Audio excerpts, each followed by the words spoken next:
नमस्कार, मैं हूं करिश्मा श्रीवास्तव और आप देख रहे हैं आईएनएस न्यूज प्लस। खबरों की शुरुआत करें उससे पहले एक नजर हेडलाइंस पर। सुप्रीम कोर्ट ने पीएम केयर्स फंड को एनडीआरएफ में ट्रांसफर करने की मांग की खारिज। केंद्र कानून मंत्री रविशंकर प्रसाद ने किया स्वागत।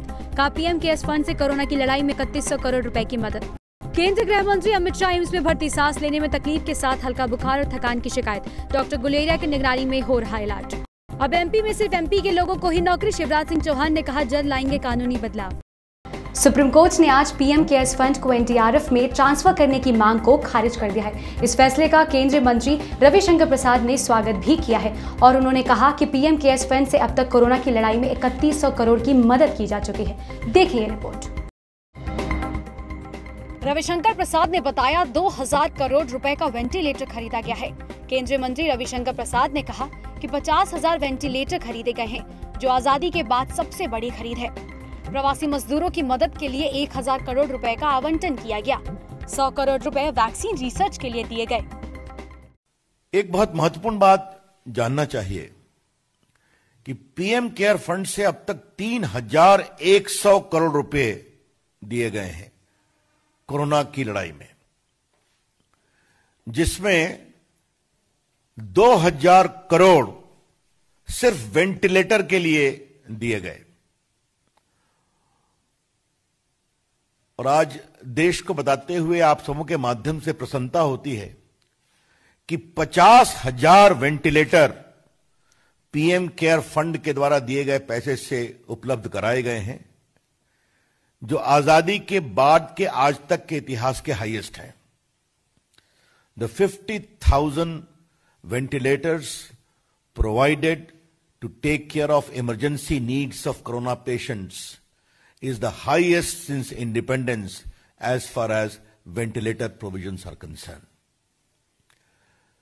लगभग 1000 करोड़ दिए गए हैं राज्यों को, जो हमारे प्रवासी मजदूर आए उनकी व्यवस्था करने के लिए, और लगभग 100 करोड़ रुपए दिए गए हैं कोरोना के खिलाफ वैक्सीन के अनुसंधान में मदद के लिए।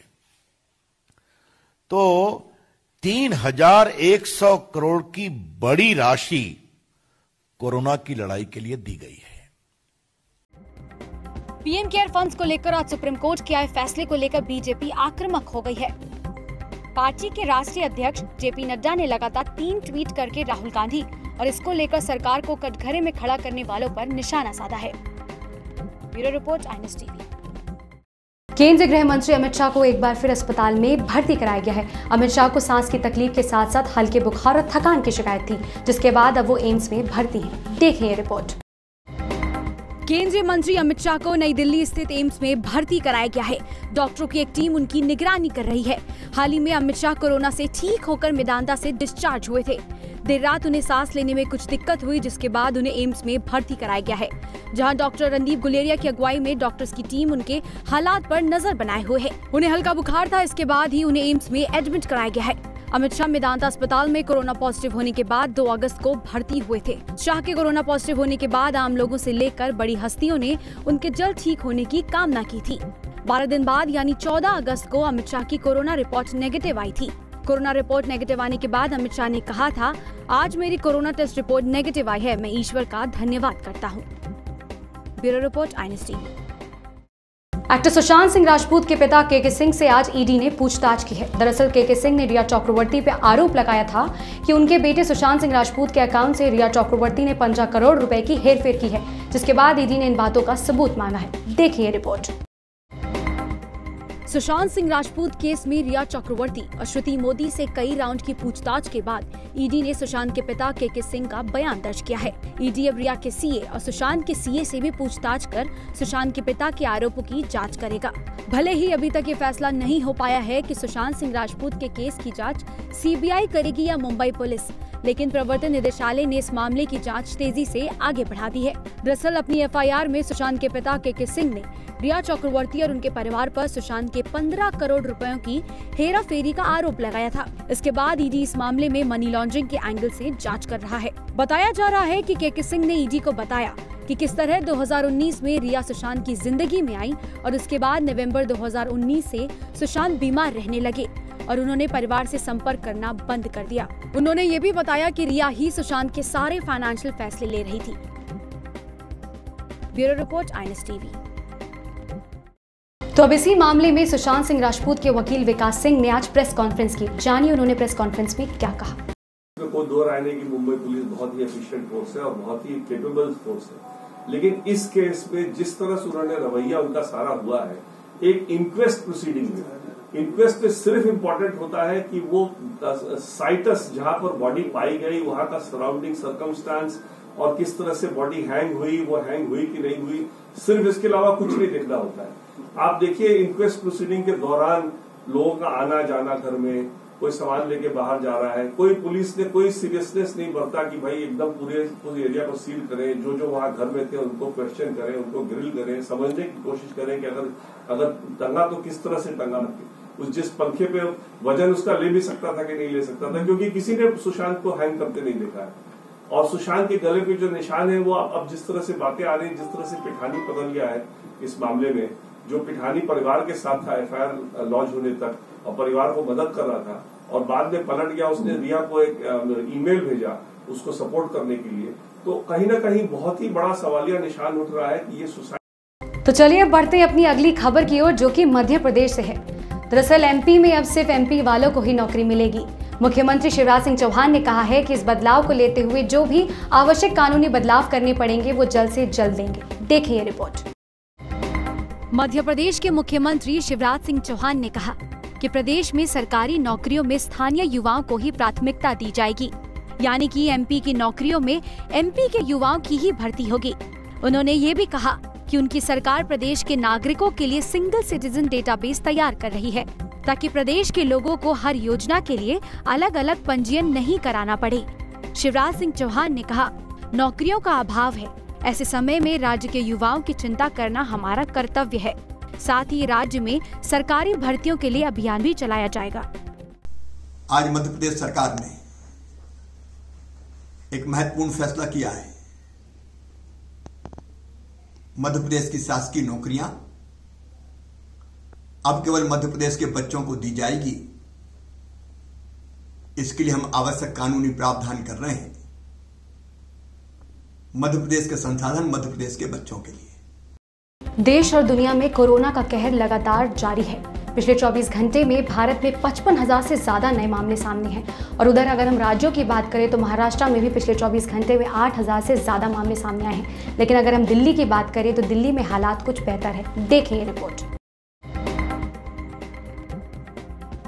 देश भर में कोरोना के मामले लगातार बढ़ रहे हैं। स्वास्थ्य मंत्रालय के मंगलवार सुबह जारी किए गए आंकड़ों के हिसाब से पिछले 24 घंटों में 55,079 नए मामले सामने आने के बाद इस घातक वायरस से अब तक संक्रमित हुए लोगों की कुल संख्या बढ़कर 27,02,742 हो गई है।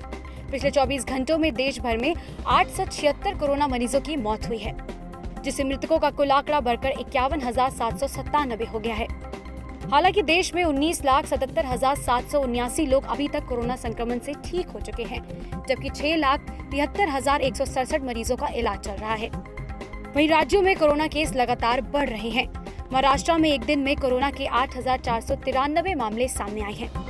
वहीं अब महाराष्ट्र में कुल मामलों की संख्या 6,04,358 हो गई है, जबकि ठीक हो चुके मरीजों का आंकड़ा 4,28,514 है। साथ ही कोरोना से मरने वालों की संख्या 20,265 है। इसी तरह राजधानी दिल्ली में अब तक 1,53,367 मरीज हो चुके हैं, जहां 1,38,301 कोरोना के मरीज ठीक हो चुके हैं। वहीं कोरोना से मरने वालों की संख्या 4,214 हो गई है। राहत की खबर ये है कि देश में कोरोना वायरस संक्रमण से उबरने की दर बेहतर होकर 73.18% हो गई है, जो कि हर किसी के लिए राहत की खबर है। Bureau report INS TV. Delhi के रोहिणी में रहने वाली स्वीटी सहरावत ने UPSC एग्जाम्स में 187वीं रैंक हासिल की है। उन्होंने अपने कांस्टेबल पिता का ये सपना पूरा किया है। उन्होंने इस कड़ी मेहनत से न सिर्फ अपने परिवार वालों को खुश किया है, पर पूरे गांव को गर्व महसूस कराया है। देखिए ये रिपोर्ट। आपको बता दें, स्वीटी के पिता दिलराम सहरावत दिल्ली पुलिस में हेड कांस्टेबल के पद पर थे, लेकिन साल 2013 में एक सड़क दुर्घटना में उनकी मौत हो गई थी। उनके पिता की इच्छा थी कि बेटी एक दिन IAS ऑफिसर बने।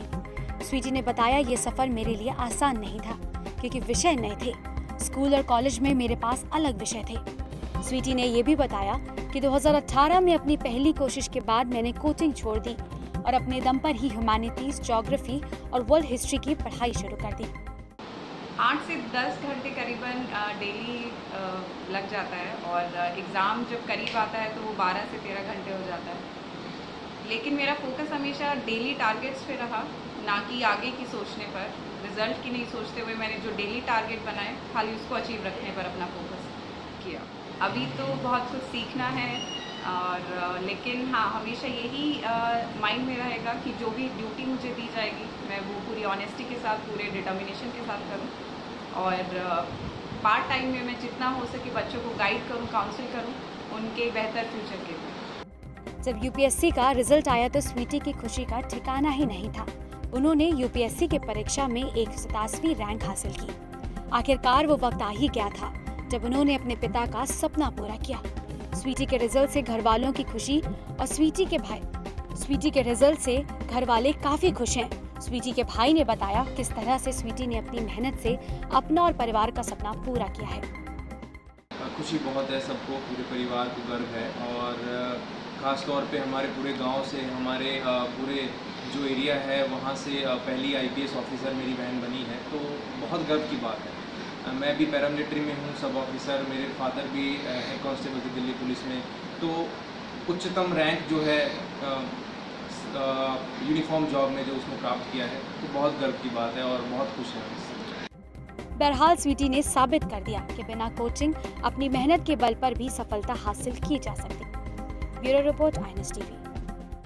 तो आइए अब देखते हैं एंटरटेनमेंट जगत की कुछ बड़ी खबरें फटाफट अंदाज में। देखिए, एक्ट्रेस कंगना रनौत ने एक बार फिर film Gunjan Saxena the Kargil girl के लिए प्रोड्यूसर करण जौहर पर साधा निशाना। कंगना ने सरकार से किया अनुरोध, करण जौहर से पद्मश्री सम्मान लिया जाए वापस। उन्होंने करण जौहर पर एंटी नेशनल फिल्म बनाने का भी आरोप लगाया है। कंगना ने कहा कि करण जौहर ने उन्हें धमकी दी और सुशांत सिंह राजपूत का करियर भी तबाह किया। बाहुबली एक्टर प्रभास और पद्मावत एक्ट्रेस दीपिका पादुकोण अगली फिल्म में एक साथ। दीपिका पादुकोण और Prabhas Tanaji the unsung warrior के डायरेक्टर ओम राउत की फिल्म आदि पुरुष में साथ आएंगे नजर। कोरोना वायरस से पूरा देश जूझ रहा है, तो आज INS TV के कैमरे की नजर से आपको एक ऐसे ही कोरोना योद्धा की उन्हीं की जुबानी दास्तान सुनाते हैं और साथ ही राजधानी दिल्ली में कोरोना वायरस से लड़ने के लिए क्या क्या कदम उठाए गए उसकी कुछ तस्वीरें दिखाते हैं। देखिए। लोगों को सलाह दूंगा योगा करें और योगा से बहुत फायदा मिलेगा और मैं योगा अभी तक भी करता हूं और एक बात यह है कि मैं अभी भी अपने बच्चों से अलग सोता हूं, अलग रूम में। हालांकि इनकी मदर नहीं है, उसके बावजूद मैं दूसरे मेरे छोटा बेटा 8 साल का, उससे भी अलग सोता हूं।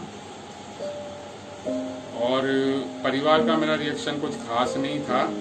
उनको मैंने पहले बता दिया था कि मेरे को कोरोना हो सकता है, क्योंकि सिम्टम्स मुझे समझ आ गए थे। मैं पढ़ता था रेगुलर किसको क्या हो रहा है क्या नहीं है।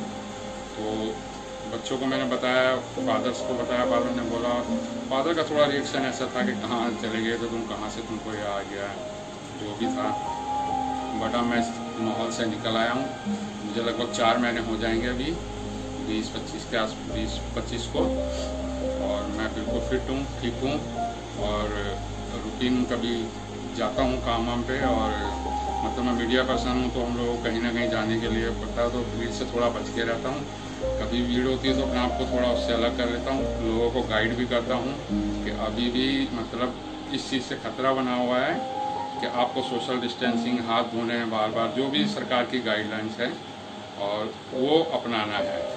तो आप अगर ये बीमारी बिगड़ गई तो बड़ा नुकसान भी हो सकता है, इससे क्षति भी हो सकती है। तो आज के बुलेटिन में बस इतना ही। इजाजत दीजिए, नमस्कार।